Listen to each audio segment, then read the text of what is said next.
hear me? I see. Okay, so I can be heard.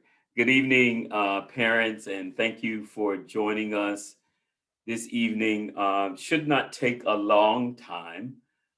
We just want to walk you through our process thus far for reopening, give you some details about that process.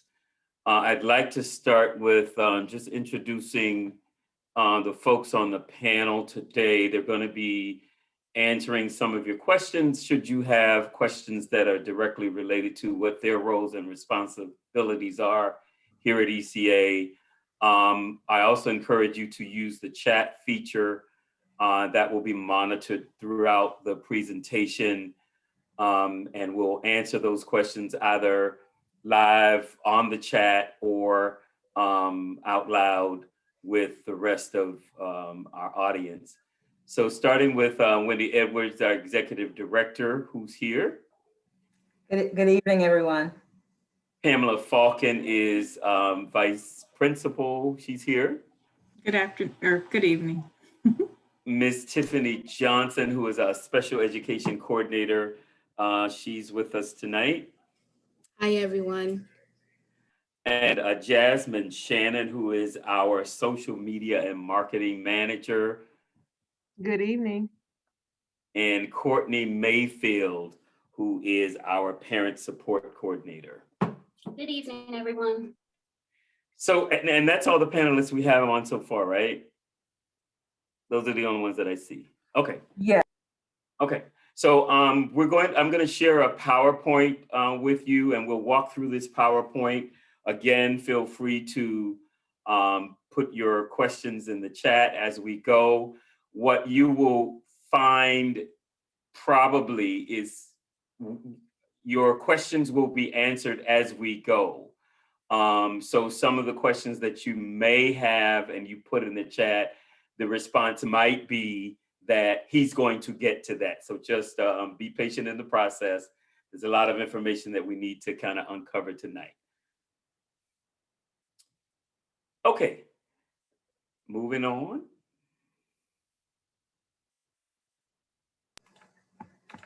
So you're gonna have to say next, whatever you want me to turn. Got it, okay. I'll say next. So as I said, we're gonna be talking about returning to in-person learning. Next. So why reopen now? Why not just wait until the next school year? Click.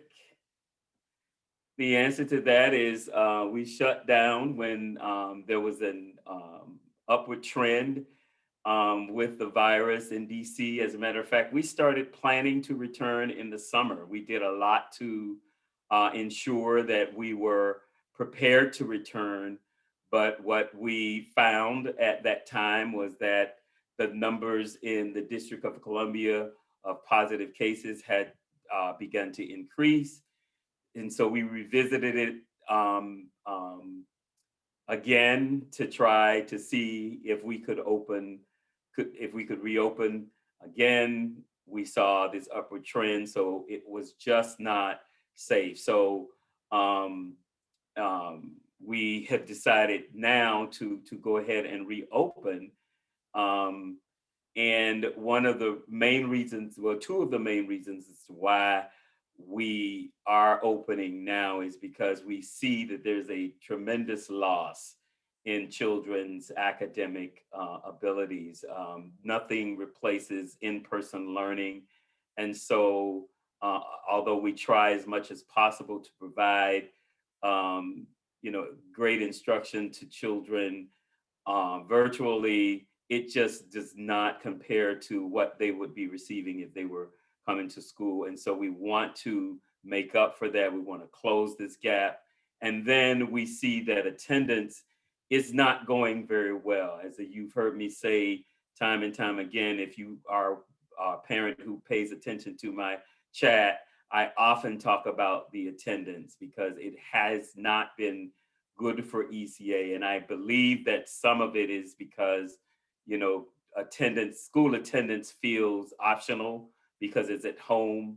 And so we want to make sure that our children get the full complement of what it is that we are providing. And this in-school option will address that. Next.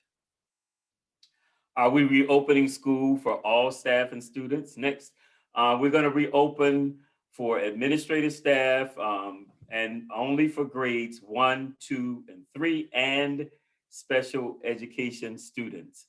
Our pre-kindergarten and our kindergarten students will continue to receive their instruction virtually. Nothing about their programming will change.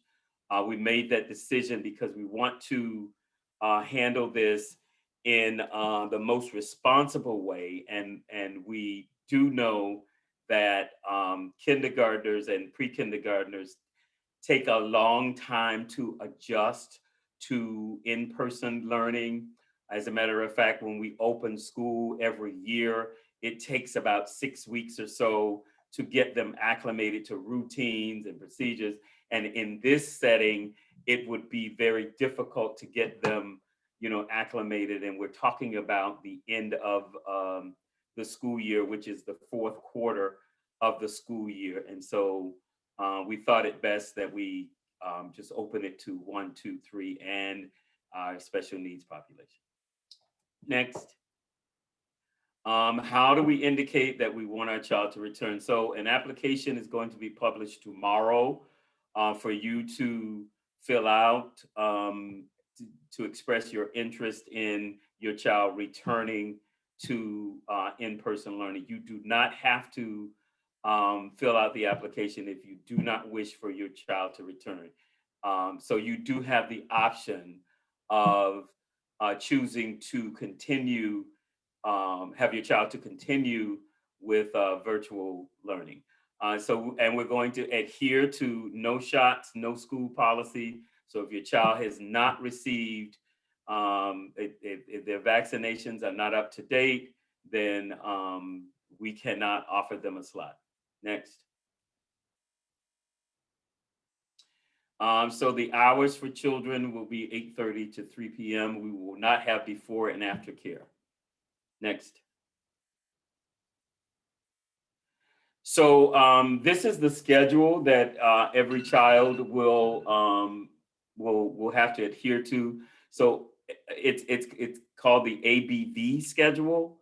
Every child will be in school for 2 days in person and 3 days distance learning.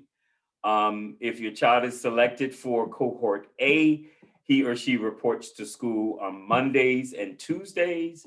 And if they're in cohort B, they come to school on Thursdays and Fridays. All students will learn at home on Wednesday. As a matter of fact, we're going to close the school on Wednesdays, and I'll talk to you about what happens there. But again, your child, every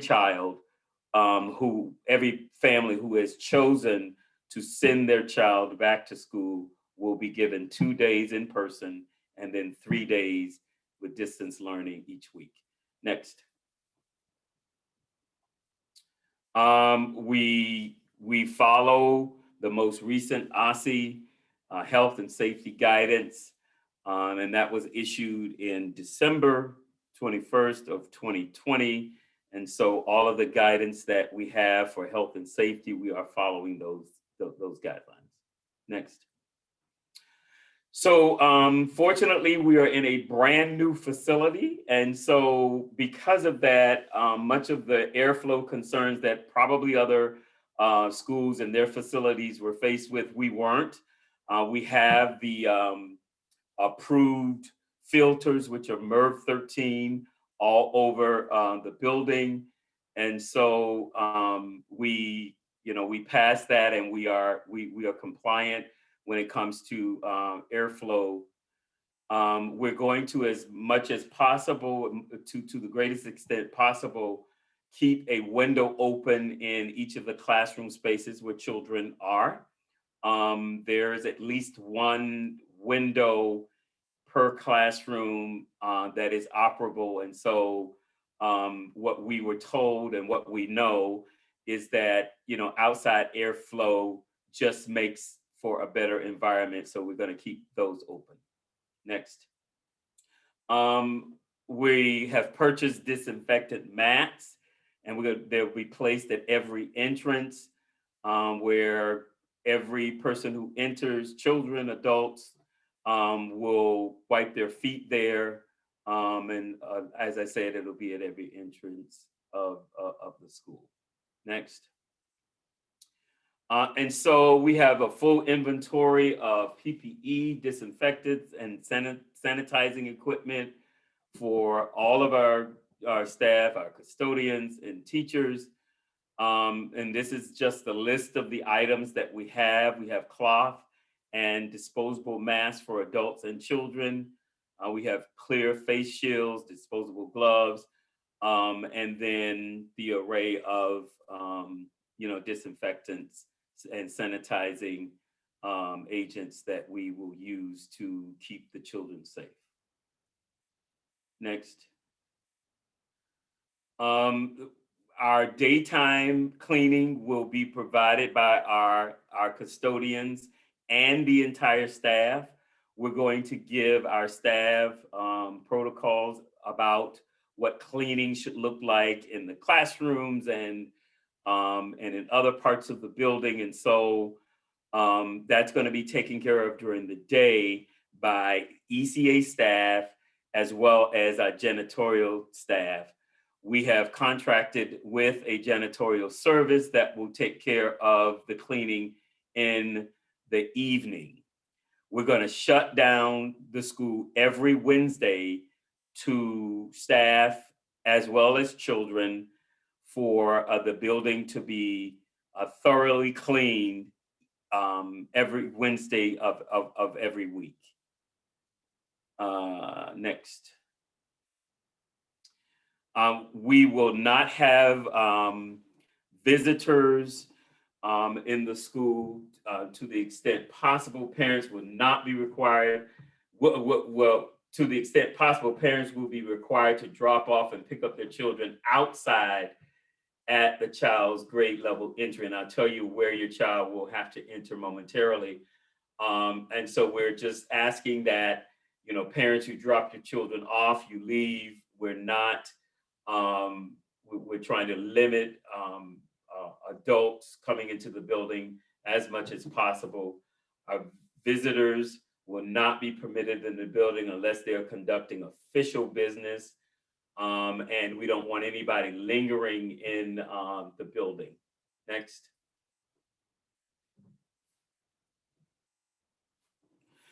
So we have separate entrances for every grade level. There will be signs that'll be posted at each of the entrances for your children. And so for grade 1, they're going to enter at the multi-purpose room door. That is that back door.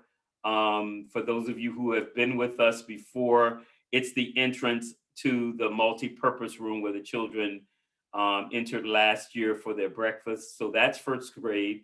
Second grade will enter on Barnaby Street side door. So if you're facing the school, you just go to the right side of the school, and on the side of the building, there's a door, there's an entry door where the children will line up and enter the school. They'll take those stairs directly up to the second grade classrooms.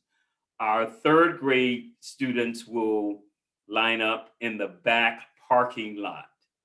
Next.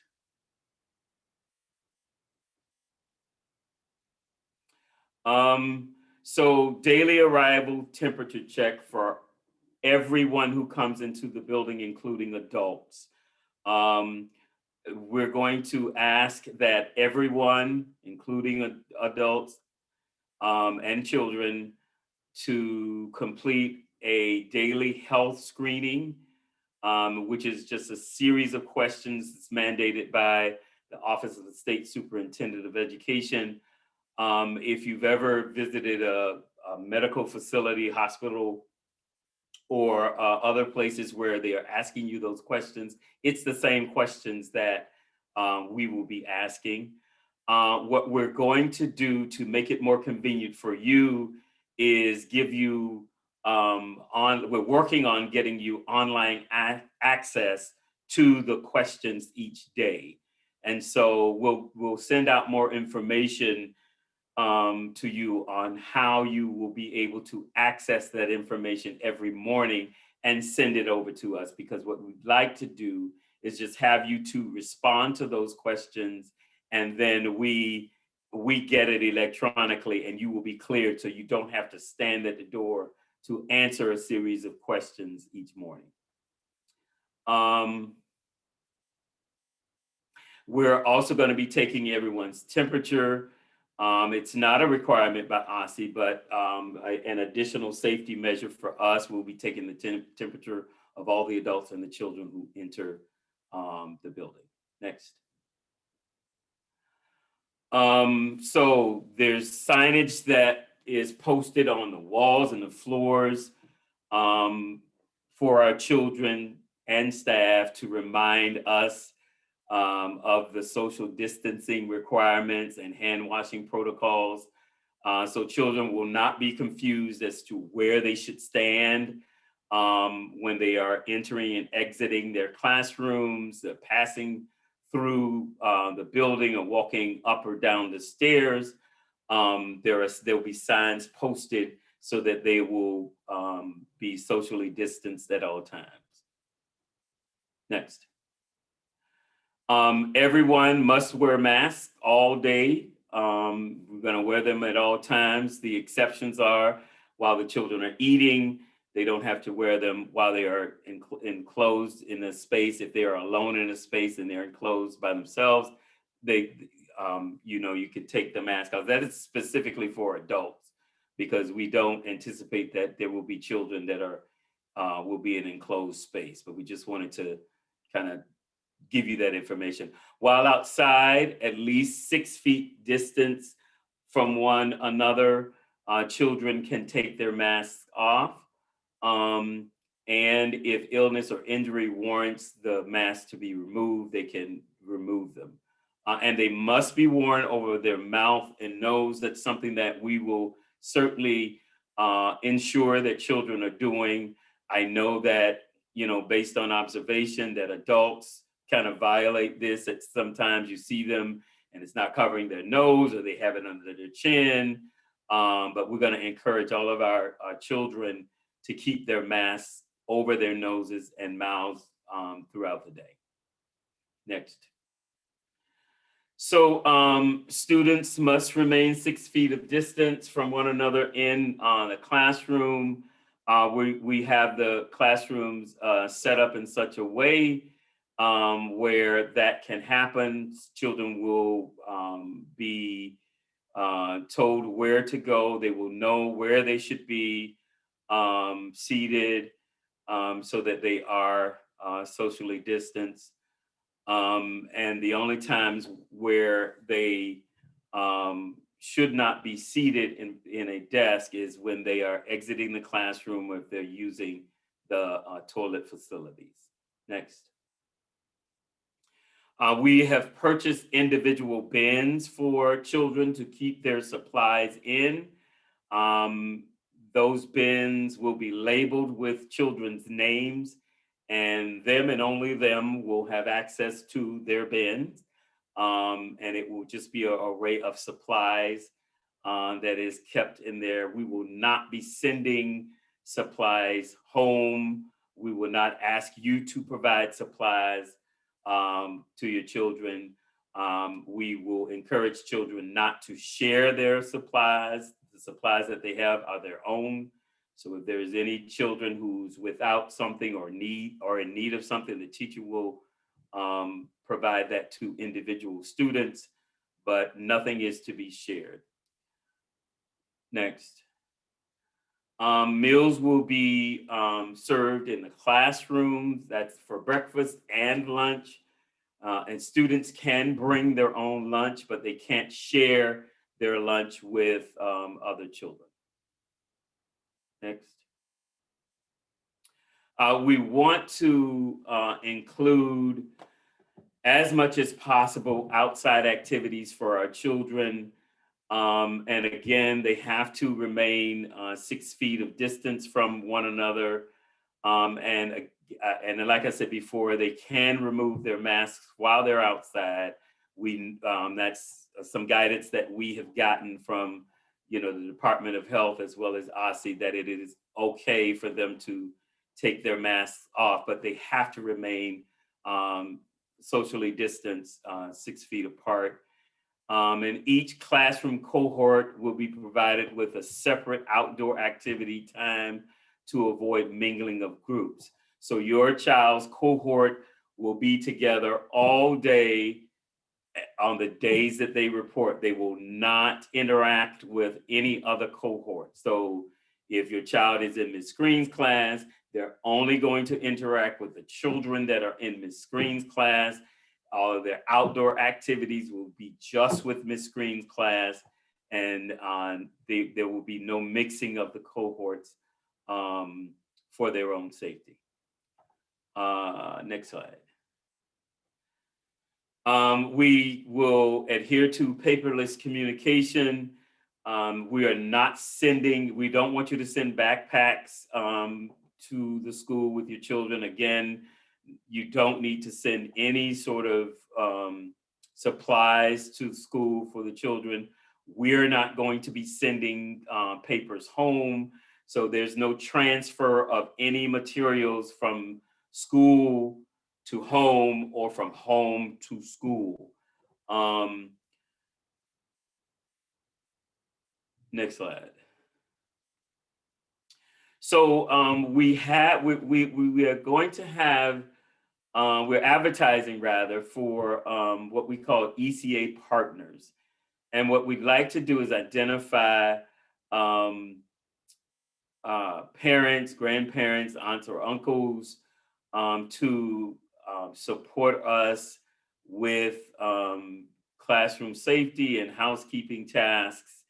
There's a stipend that is included, and I'm gonna have Ms. Falcon to share some of the details of how that's going to happen for ECA. If you go to the next slide, Ms. Evers.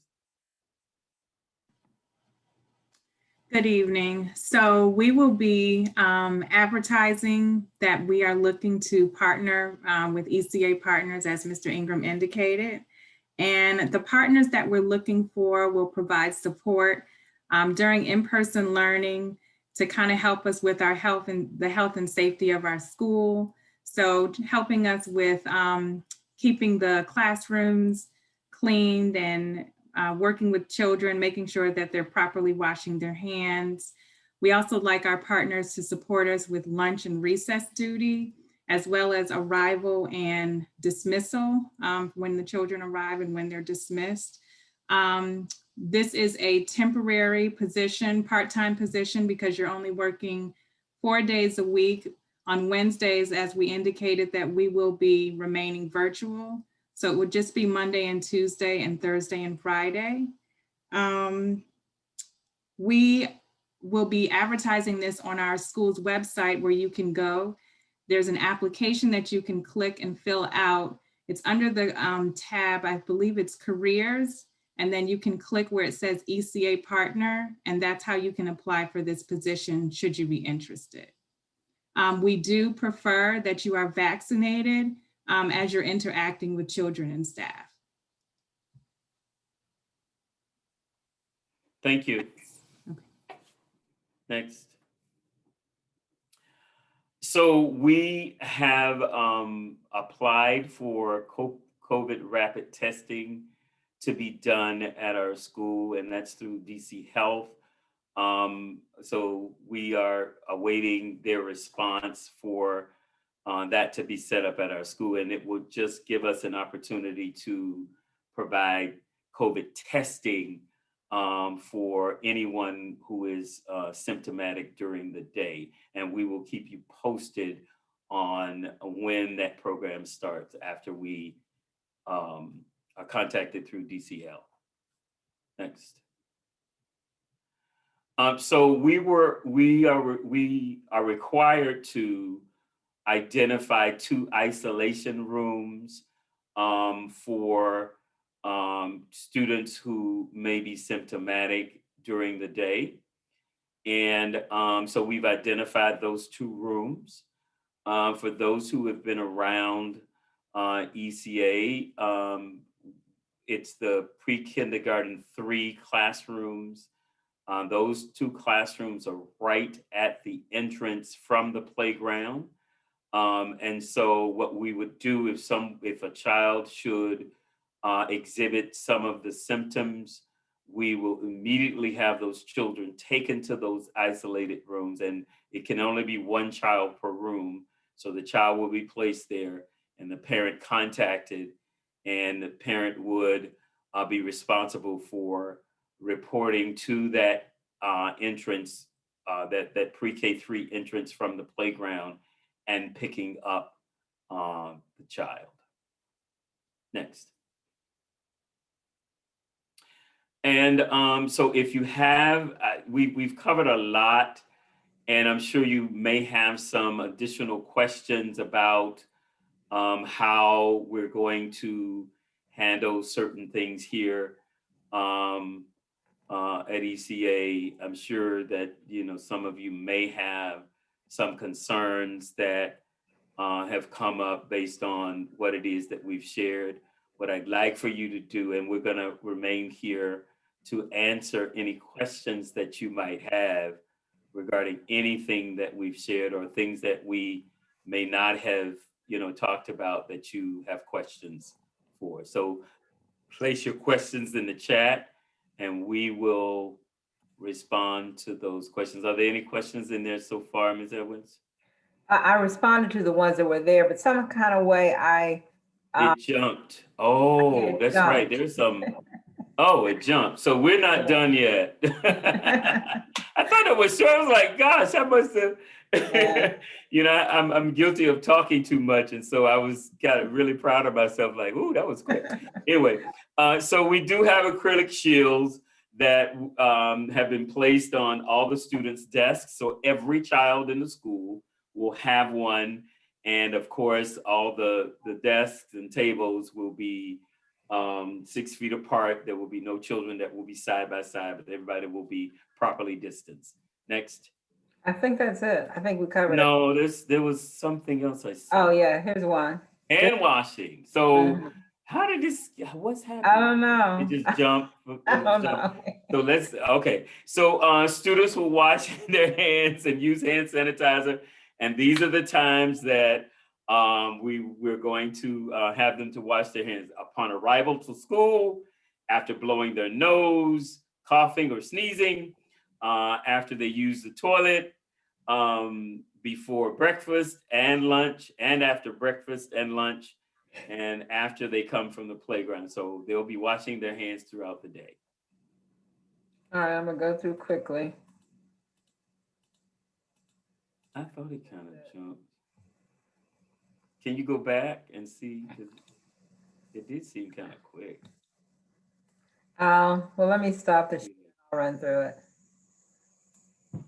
And in the meantime, we can see, I think there is one question in the Q&A. In the chat. In the Is Q&A. it either the chat or the Q&A? It's in the Q&A. So where are the parents asking questions? Are they asking in the Q&A or the chat? In both, but this one is in the Q&A. Can you hear me? Yeah, It says, I can hear you. the question says, will students be allowed to eat in the classrooms?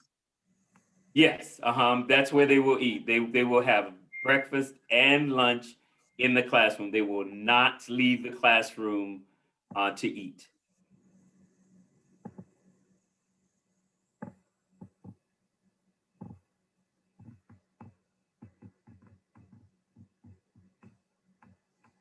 Okay, we hit all the other slides.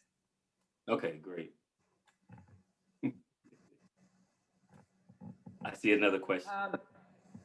And someone did ask about uniforms. We are not requiring uniforms for this end of the year. They can come in their, regular, comfortable clothes, and then we'll go back to uniforms in the 21-22 school year.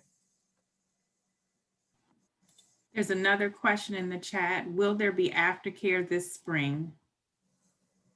No, there will not be aftercare.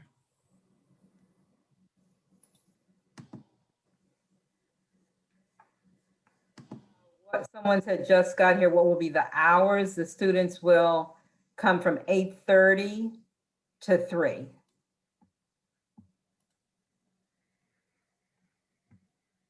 You might want to tell them about the ABV days. So yeah, in case you came on a little late, we will have group A, the cohort A that will come to school on Mondays and Tuesdays. Cohort B will come to school on Thursdays and Fridays. And Wednesday, all of the children will be home. On the days that the children are not in school, they will still be expected to be participating in distance learning as they are now. Okay, another question in the chat. What time is breakfast? Breakfast is at 8:30 when the students arrive. And there's another question. Do I need to send the assigned Chromebook back for in-person learning? No, you will not need to return the student's Chromebook. The Chromebook should remain at home, and we have Chromebooks at school for students that are participating in in-person learning.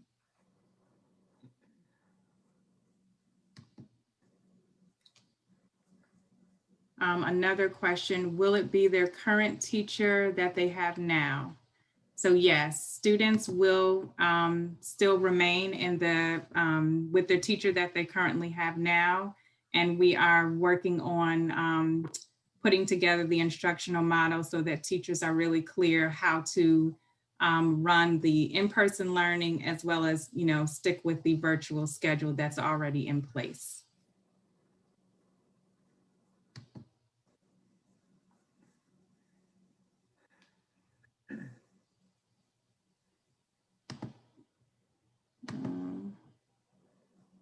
See a few more questions. One says, my son has an IEP. Does he have to come to school? And when will this start?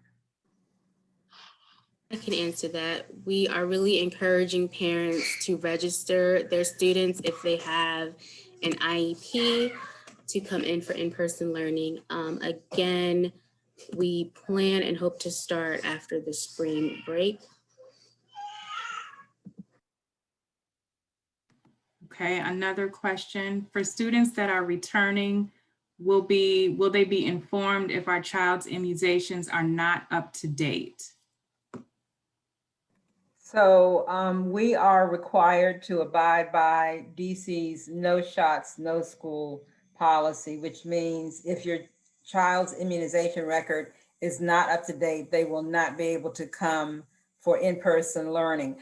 The nurse and our front office staff has been sending letters out periodically through this school year to inform parents if they needed to get shots for their child. So if your child is not fully immunized, you should have received a letter letting you know what shots your child needed to get. If you're unsure, then please call us and we should be able to tell you whether we have a complete shot record for your child or not.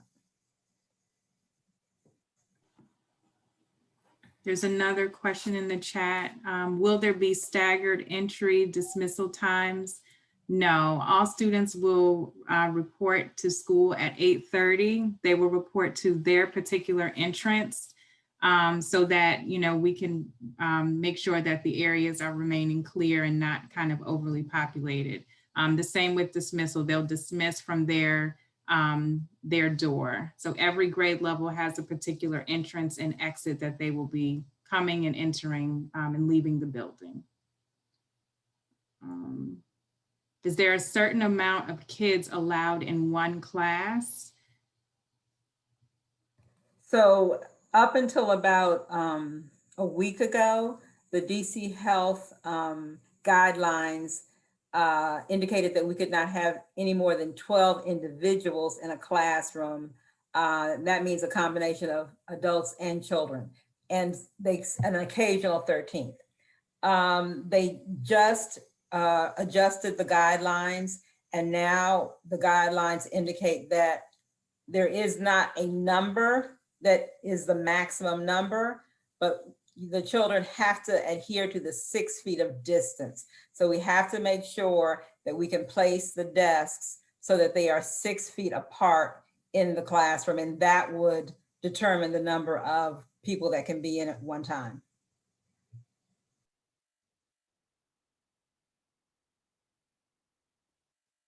Any other questions in the Q&A or the chat?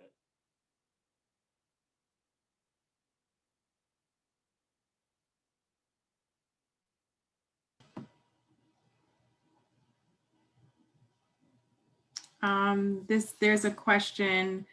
My son has an IEP and does he have to come to school? When will this start? And will there be a teacher in the class with them because he does better one-on-one?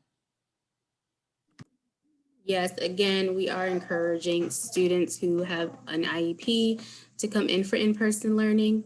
Again, this will start after the spring break. And yes, they will still have the same teacher that they have currently through distance learning.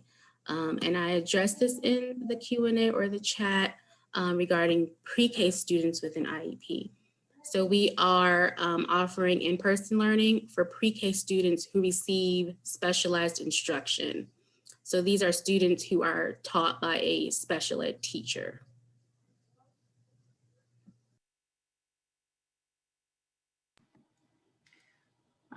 For those students that are remaining home, will they be participating via Zoom with an in-person students simultaneously? So yes, students who are participating virtually will still log on to Zoom with following their same schedule, and they'll be learning along the same time as the in-person students.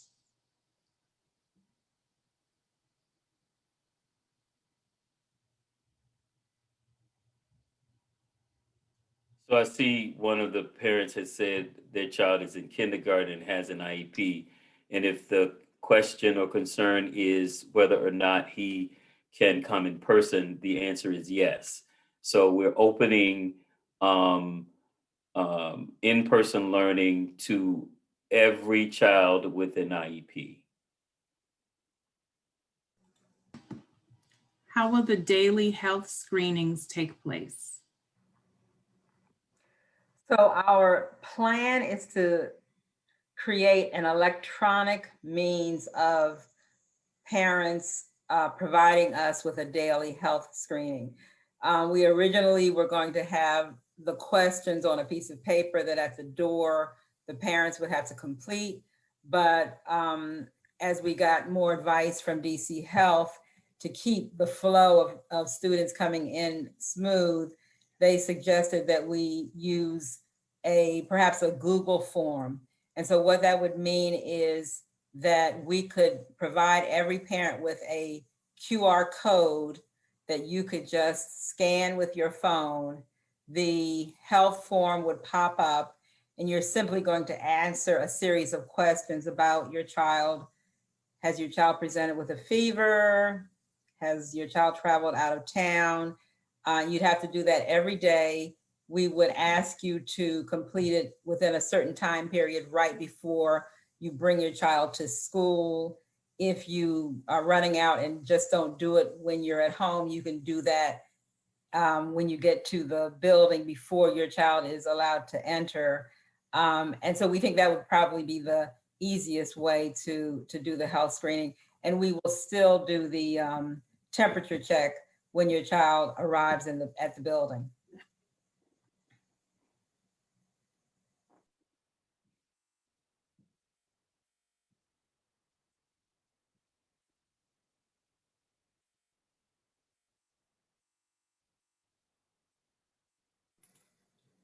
So I think that's it. If there's anybody else that has a question.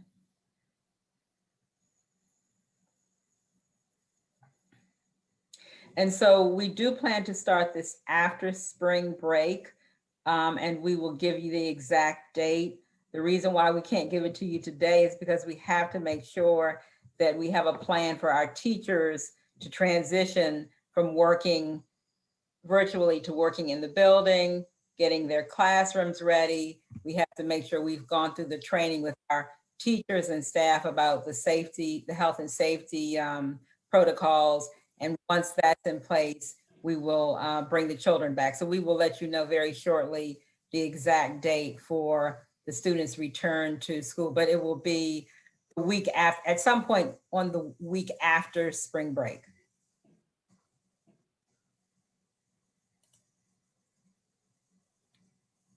So it says, can temperature check be on the wrist? Will all teachers have the COVID vaccine?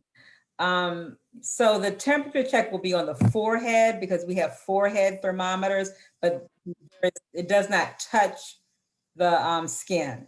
So these are thermometers that you hold about an inch from the forehead. And so there is no contact between the child and the thermometer at all. The COVID vaccine, not all of our staff has it, but I will say that the majority of our staff either has taken their first dose, completed their both doses, or have an appointment to get their first dose in March. So we're working on that. We have not mandated that our staff get the vaccine because I think at this point, it's a personal decision that we all are making about whether we are, ready to get it. But the majority of us have. I have, I think you might have seen, I posted and Mr. Ingram posted and Ms. Falcon posted on Facebook because we just wanted to, just get the word out that we think it's an important thing to do. And the majority of our staff has actually started that process.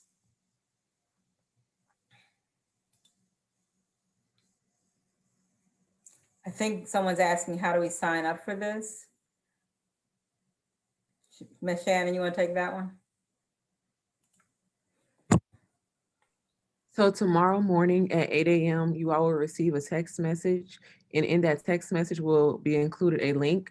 And in that link, that will take you to the survey, a survey or application for all interested parents who are interested in registering their students, their first grade, second grade, or students with IEPs for this in-person learning. If you are a parent and you prefer to keep your child at home, you do not have to complete the survey. The survey is specifically for those parents who are interested in enrolling their students for this upcoming spring. And please keep in mind that it is first come, first serve. Spots are limited. So be ready at 8. So somebody just asked any effect from the shot. So I guess we can, Ingram and Falcon and I can speak to that. So my first shot, I felt perfectly fine.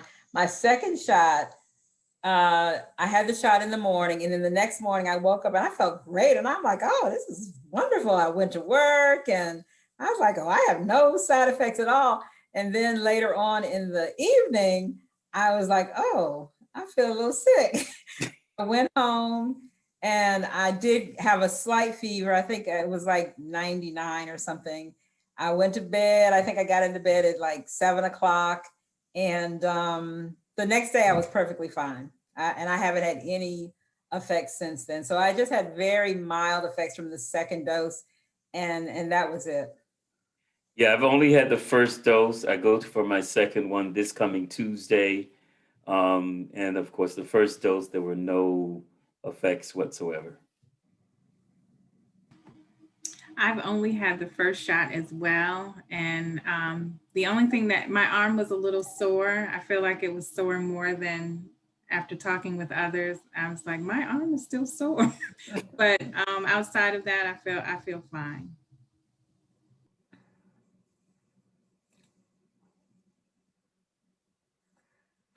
So will they be in class all day? Will they have our outdoor play and gym and music? Yeah, so the plan is for them to have their specials, and we want to get them outside as much as we possibly can. So it's, the challenge is that we can only have one cohort in a space at a time.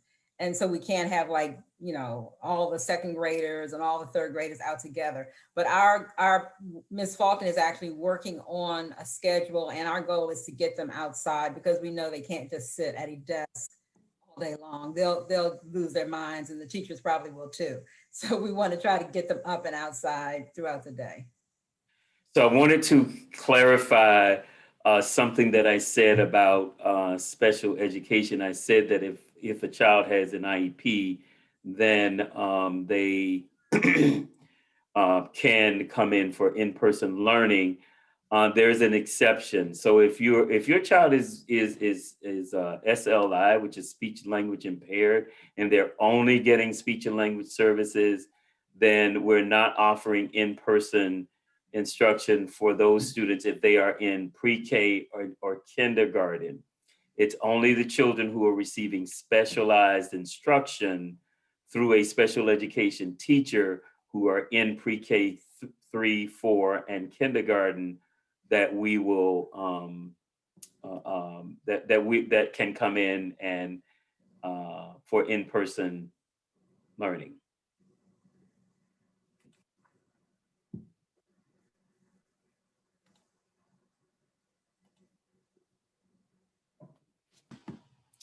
For kids with IEP, will they still get their specials in time? Yes.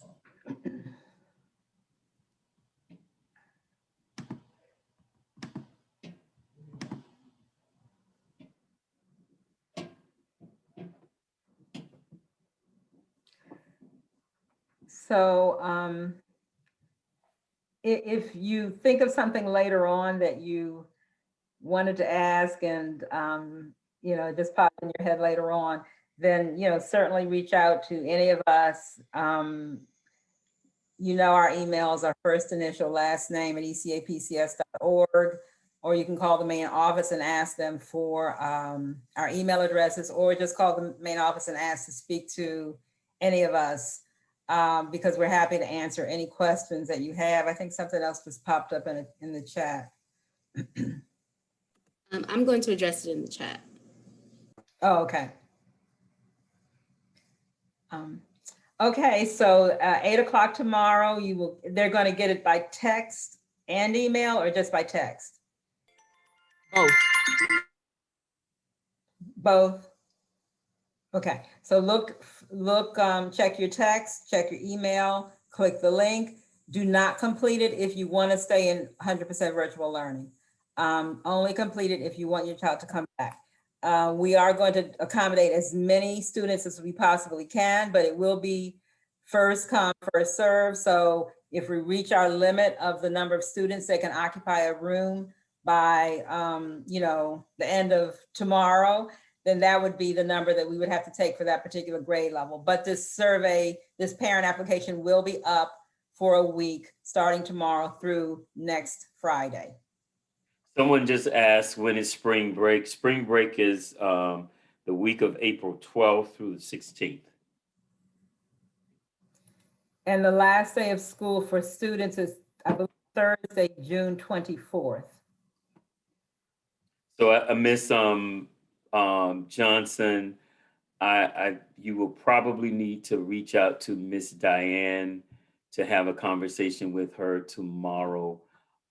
It looks like she has a lot of questions regarding special education services for her child.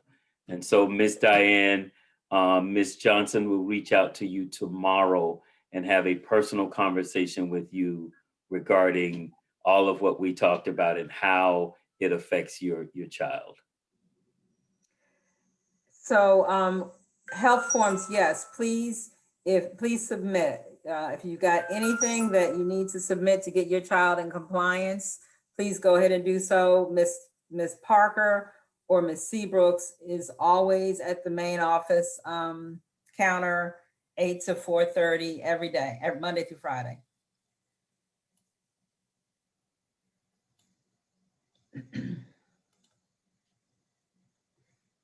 Okay. So thank you so much, parents. We appreciate you joining us this evening, and just please continue to send your questions and comments. We love to hear from our parents, and believe me, we need all the help we can get in sorting this out. So if you have a great idea, send it. We want to hear all your great ideas for how we can make this the best hybrid program that we possibly. And if you are available, please consider the part-time position that we talked about. We would love, the help and support with this. This is going to be a new venture for us, and so we need all the help we can get. So if you think you have the time and the patience, go ahead and apply.